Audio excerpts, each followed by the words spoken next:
Alhaitham has a galaxy brain kit, and in the next 30 seconds, I'll tell you why. He's highly flexible across many dendro team archetypes. His kit has a high skill level ceiling, meaning better play equals better performance. He utilizes a unique and somewhat complex mirror mechanic to sustain his dendro application overall. He's naturally cheap and easy to build, being a dendro unit while scaling nicely with investment. Yet once again, only a slightly above average DPS. His skill barrier sets his bar for entry high when it comes to casuals, and he quite heavily relies on his mirror mechanic as the core of his damage is spreads. I'm Juice, and that was the spice. Now, let's get nerdy. Also, stick around until the end to have your viewer questions answered. A problem that many face when deciphering pull value for certain units is whether they succeed within their niche well compared to others, and if they can add value to the teams that they work best in. DPS units in particular tend to be cursed as there are so many of them, with performance that simply lacks numbers or can be excessively restrictive. So in this sea of DPS units, why should one choose to heavily invest their time and resources into Alhaitham? Well, it's simple really. Alhaitham is actually better than the average DPS unit, even if only by a little. His most direct competition tends to be against other spread and aggravate units, namely Keqing and Tignari, two standard banner units. While Keqing and Tignari are both excellent units in their own right compared to Alhaitham, neither can master Hyperbloom in the way Alhaitham does. Keqing is essentially locked to aggravate, otherwise her numbers would be very poor, and Tignari is locked to spread. Their teams also aren't the most flexible, as Tignari strictly requires a shield to play, and Keqing's strongest aggravate teams tend to lack survivability. Alhaitham works with a multitude of units, allowing you to mix and match a team that will work best for you. Plus, Tignari and Keqing require higher levels of investment to take off properly with adequately built teammates. They scale much better off of having high-end weapons and optimized talents and teammates, whereas Alhaitham can deal satisfying damage with much more mediocre investment compared to the other two. Additionally, Alhaitham doesn't eat up too many contested supports. While Keqing and Fischl are a must pair and Tignari simply falls over without a shield, Alhaitham can make use of low-demand units such as Baiju, Diona, and Lisa, just as well as high-demand ones such as Xingqiu, Kuki Shinobu, and Nihida. He can also draw forth high potential and more niche 5 stars too, such as Yaimiko. In terms of actual DPS difference, Alhaitham has a higher damage ceiling than the other two due to his mirror mechanics, allowing you to perform higher numbers based on how well you can play him, whereas Keqing and Tignari have quite simple, straightforward playstyles, and teams which limit how far their own ceilings can go. If you want a unit that provides high returns to skilled players, then Alhaitham is most certainly for you. Alhaitham has a highly skill-based kit in which the better you as a player utilize him, the more damage he can dish out. We've already discussed how many teams he's able to fit in at such a wide array of investments while still being useful, which is rare as most DPS units tend to require very strict, specific resources in order to make them shine the most. His ability to slot into so many situations while being able to offer such a high skill, high reward playstyle makes him overall highly potent compared to many other DPS units who would be mostly just okay. He's free to play friendly, which means he's a great on-field DPS unit to pick up for someone who's still just choosing their first 2 DPS units to build. He performs excellently when pulled, yet still maintains a great upgrade path. Plus, Alhaitham being dendro will always have him at slightly more value than other DPS units who may only specialize in one specific dendro reaction. For example, most pyro units are locked into vaporize, most cryo units are locked into freezer melt, whereas him being dendro lends him to more opportunities to perform well. Now, don't take this as me saying he's a must pull by any means, that doesn't exist, or that he's one of the best 5-star units you can pull right now, since he isn't, but when speaking strictly in terms of on-field DPS units, he is indeed a notch above the rest. So, between Keqing, Tignari, and Alhaitham, whose damage output is the most noteworthy? Well, first of all, let's put thinking about it this way. We'll equip each with their best weapon. Keqing on Mistsplitter, Tignari on Hunter's Path, and lastly, Alhaitham on Foliar Incision. We'll use their best teams too. Keqing with Fischl, Nihida, and Kazuha with 999 talents across the board and a 4-piece Thundering Fury set. Tignari will have a 4-piece Wanderer's Troop set while being paired with Nihida, Yaimiko, and Zhongli. He'll also have 999 talents. Alhaitham will be hosting a 4-piece Gilded Dream set in a spread team of Alhaitham, Nihida, Yaimiko, and Baiju. All other units will have their most valuable talents set at 9 and given their best 4-star weapons. And now, without further ado, let's take a look. You can take a look at the spreadsheets in the bottom of the description. So, when accounting for the personal DPS of these units and their teams, who comes out on top overall? As you can see, while Keqing and Tignari are on similar levels, Alhaitham completely stumps the competition with his 600k personal damage and 800 200k total team DPS. It is to be expected that standard banner units do not match up to the DPS of a limited character. However, do note that this is assuming Alhaitham is being played optimally. You're assumed to have 3 mirrors up during his rotation time while maximizing the full amount of dendro uptime and slashes he can yield out of his burst. Should you play Alhaitham less optimally, or if you do not have his best team as it is highly expensive, being composed of limited 5 stars only, his damage would match more closely to the likes of Kaching or Tignari. It's also worth mentioning that while Tignari's damage was decent, he's still a single target unit and his value falls off heavily in AoE scenarios. Both Kaching and Alhaitham can be played in more quick swap-esque styles. However, once again, assuming your Alhaitham is maximizing his mirror uptimes, he beats out Kaching in terms of DPS. Kaching does have the advantage of being able to trigger Fischl's A4 passive and utilize Kazuha efficiently. However, this isn't as strong as a well-played Alhaitham slotted into his best team. Alhaitham can trump his competitors easily when given an ideal scenario, and even on lower scale investments he still has the advantage of flexibility over the others. To summarize, Alhaitham is an upgrade from his competition, especially if you invest in his teammate.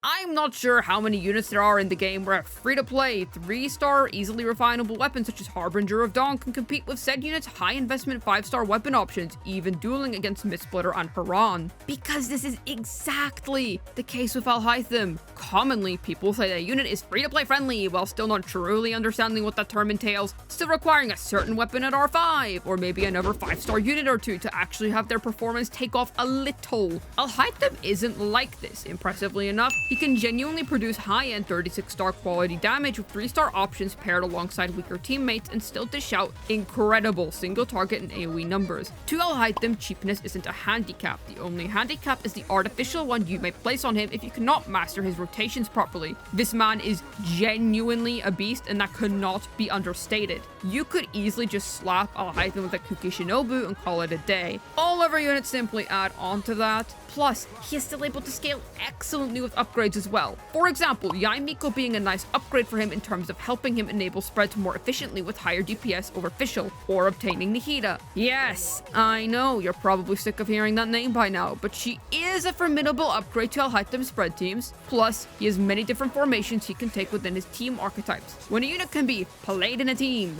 they tend to have 1 or 2 good teams within that given reaction. Alhaitham isn't like this. He has multiple good teams when spread and Hyperbloom, while also being able to manage himself into the other dendro reaction teams as well. Plus, certain teams can require less investment than others. For example, a Bloom Alhaitham can easily pull off lower investment levels granted his EM is solid enough. Typically, even if a dendro unit may have decent flexibility in general, or any unit for that matter, they tend to lend themselves best to one particular type of team. That's not to say Alhaitham isn't like this, of course, as he generally excels most within spread and Hyperbloom, but his output is nothing to scoff at within other dendro teams either. He's an excellent driver in Bloom teams, granted you have enough healing, and if you're able to maintain full mirror uptime on Alhaitham, then you can rival Nihida's on-field dendro application with him, and that is no joke. He's also suitable within Burgeon teams and can overall act as an on-fielder with high DPS output in any major dendro team archetype. The way he applies dendro through his mirrors is enough to sustain uptime in all dendro teams, and since Alhaitham's kit vastly prefers to have him built on high amounts of EM as evidenced from his A1 passive and signature weapon passive, he will own and produce powerful dendro cores in core-related teams too. He synergizes well with Neely for Bountiful Core Bloom teams too, as an example, and can also replace Nihida in Hyper Bloom teams such as Nihida, Xingqiu, Yulan, and Elemental Mastery Raiden, which allows you to do more with what you already have. Also, he is one of the few Sumeru 5-star units that can be pulled without Nihida in mind, as he can be played without her while still achieving incredible damage. He has multiple teams without her, namely Hyper Bloom teams and Bloom teams, where he can act as a solo dendro and not require any other 5-star unit to be of any value. Alhaitham is also a free-to-play friendly unit by nature, so he can work excellently with lower rarity units such as Kuki Shinobu instead of Elemental Mastery Raiden, for example. His 4-star teams are still incredibly powerful, and Alhaitham is still left being fully capable of dealing impressive amounts of damage even without certain characters. It is worth noting, however, with Fischl in spread teams, she won't be proccing her A4 passive. This is because Fischl's A4 doesn't trigger with spread procs, only aggravate procs, which will lower Fischl's electro application rate and damage output rate. Just felt that this was a noteworthy mention, however, regardless, they are still an excellent pair. Alhaitham generally just takes great advantage of any unit that has some form of synergy with dendro, which makes him a great addition to any account lacking either a dendro DPS or sufficient 5-star dendro applicator.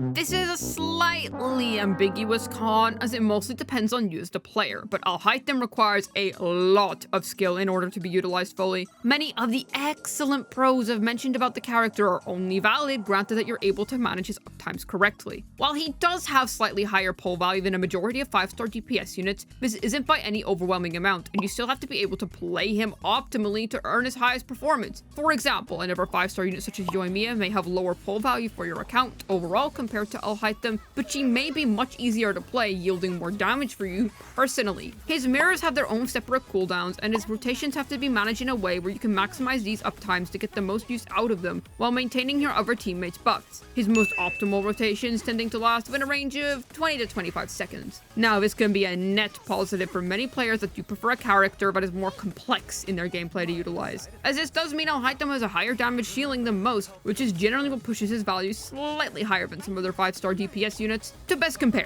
think of Child, and how his own skill cooldowns must be managed to properly fit his rotations, but how as a reward, you get the international team. Of course, Alhaitham is nowhere near the level of the legendary Genshin Impact, but the skill required to play both Child and Alhaitham is similar, perhaps Alhaitham a little more so. Genshin has plenty of players out there who prefer a more laid-back and casual experience, so if you're one of those players, it's important to note that you can't just pull for Alhaitham and expect him to perform wonders without putting any effort in. He needs time and practice, though with time and practice, you will yield high and satisfying results. Though otherwise, if you aren't willing to give a unit just a little more time to understand their more in-depth mechanics and rotations, and you prefer a more loose experience, then perhaps Alhaitham isn't for you.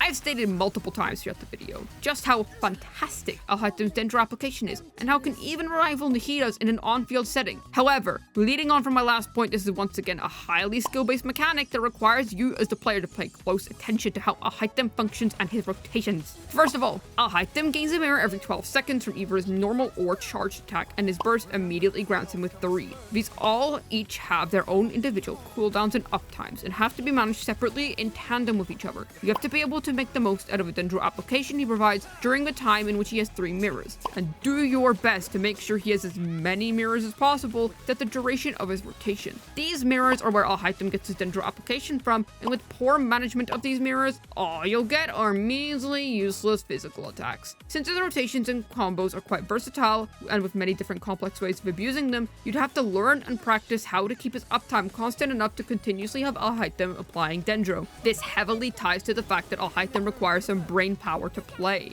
And once again, this isn't entirely a bad thing. However, you can lose DPS relatively quick if you don't have Alhaitham's dendro uptime always at the ready. This is especially relevant for a unit such as Alhaitham, as dendro is an element that is essentially useless without its reactions. Much of Alhaitham's high personal DPS comes from spread, which requires the high level of consistency that Alhaitham demands of you. And within teams that are core-based, such as Bloom or Virgin, dendro application is made even more important, as Alhaitham may be lacking the main trigger of cores in said team. And without proper management, you won't be producing as many cores as you could. Plus, since Alhaitham likes to be built with such high EM, the dendro cores he produces tend to be very powerful, which makes the case even worse if you're unable to manage his uptimes correctly. Once again, please be careful and only pull for Alhaitham if you have the willpower to do so.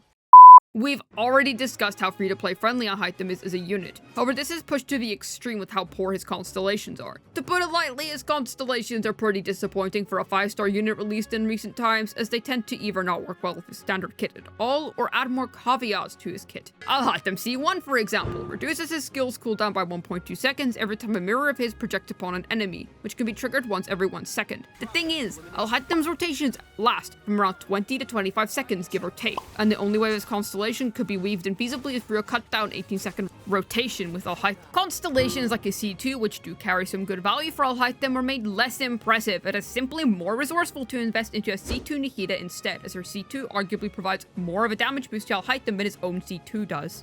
This also negates how Alhaitham can be Nihida-less freely when trying to go for a higher investment. His talent upgrade constellations really don't do much for him either, aside from basic scaling increases, as most of his major damage output comes from spread, which only further lowers the value of Alhaitham's constellations. Plus, his C6, while not necessarily terrible, makes his rotations more clunky, as it can limit his damage potential of his pre-burst field time and shortens the maximum mirror uptime he can utilize after his burst. There's far better units to invest constellations into, and And if it does mean anything for those who are looking to spend out there, his kit is finished and fulfilling at C0 and doesn't require any extra constellations to fix a core issue within his base kit. If anything, some of his constellations add issues to his base kit. How do you even do that? Plus, even his signature weapon can be easily replaced by a 3-star weapon and still yield excellent performance. Alhaitham really isn't worth investing constellations into at all, as none of them are truly significant buffs to his kit that are genuinely worth their price. If you want to invest highly into Alhaitham constellation-wise, then pull for a C2 Nahida first. Now, it's time for your viewer questions on Alhaitham. So, Circular, is burst DPS Alhaitham good? What if I did miss his E skill and then his charged attack to gain 3 mirrors? Is this better than playing him on field? Burst DPS Alhaitham is indeed one of his viable playstyles, so it's worth noting that its intended playstyle is as an on-field unit.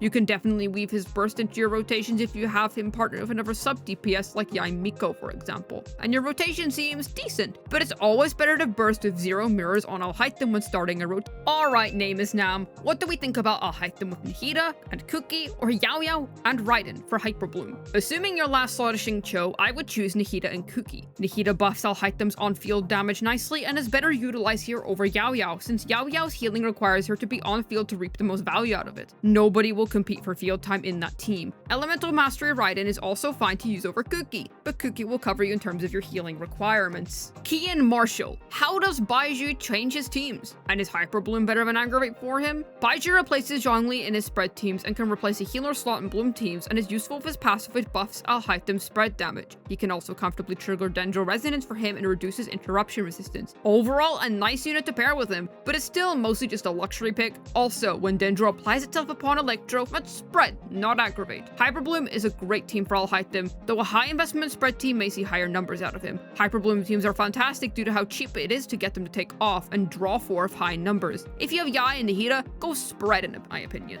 So, Mofro, how do I keep 3 mirrored uptime? I'm struggling to upkeep more than 2. Alhaitham gains a mirror once every 12 seconds, once from his charge attack and plunging attack, once from his skill, and then he regains full mirrors during his burst. Open up with his burst, attack until a mirror is lost, and use the charged attack. And when you lose another mirror, utilize his skill, and then repeat this cycle until the rotation ends and you have to renew your team's buffs again. Thank you for your reviewer questions, everyone. Now moving on. If there's anything we've deduced today, it's that Alhaitham requires a brain to play. An intelligent man has an intelligent kid, what can I say? Alhaitham is a very solid and valuable choice to choose if you're looking for a DPS in general or just a DPS with a Dendro element who can cover many teams, but this won't be without any effort on your end. Hopefully this video was helpful. Well then, this has been Juice, signing out, and I wish y'all a 150-50 on Alhaitham's banner.